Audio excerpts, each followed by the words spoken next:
C'était une vente aux enchères pour le moins originale. 98 casques de sport automobile ont été transformés en superbes supports de création. Les artistes n'ont pas hésité à répondre présent pour soutenir les enfants malades.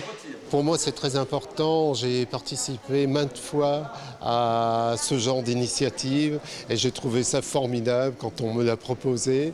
Et de me remettre un casque de Formule 1, un vieux casque de Formule 1 et d'en faire une œuvre, j'ai trouvé ça extraordinaire et ça me plaît beaucoup et la cause des enfants me touche énormément.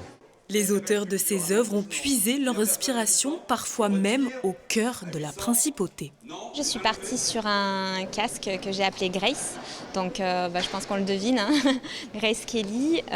L'idée en fait quand j'ai eu le casque, vu que c'est un monde plutôt masculin, j'ai voulu justement donner de la féminité à mon travail. Ça m'a paru évident de travailler en fait sur Grace Kelly qui pour moi est l'emblème, sachant qu'on est à Monaco, de l'élégance. La vente caritative est au profit de Monaco Liver Disorder, une association présidée par la princesse Charlène de Monaco pour la recherche médicale. On est en projet de rénovation de 3 services pédiatriques, néonat, réanimation pédiatrique, cancérologie et maladies rares à l'Archer-2 de Nice. Il faut savoir que ces 3 services, ils couvrent toute la région PACA, Corse et Monaco. Moi personnellement, j'ai vécu dans les hôpitaux, on dort par terre, c'est pas un problème. On dort sur une chaise, c'est pas un problème. Pour sauver un enfant, il faut être à côté. Mais quand quelqu'un qui reste 6 mois, 1 an, il y a des gens qui restent 2 ans, ça dépend des pathologies, on a besoin d'un minimum confort syndical.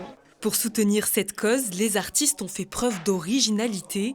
À l'image de ce casque oursin, il n'est pas toujours évident de transformer un élément de Formule 1 en œuvre d'art. Ça s'est passé dans l'exaltation, en fait, du moment où il y a eu l'idée de fabriquer finalement un oursin, mais ce n'était pas le but en soi, l'oursin.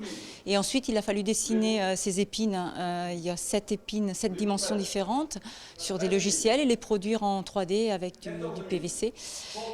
Donc ça a été compliqué. Je n'ai pas pu les faire produire et les produire en pièces entières, mais en 2 pièces. Donc il y a eu pas moins de 700 pièces sur à peu près 6 mois et demi de travail. Le curseur pour ces œuvres débutait à 800 €. Ce soir-là, les enchères sont même montées jusqu'à 23 000 € pour la réalisation de Combas.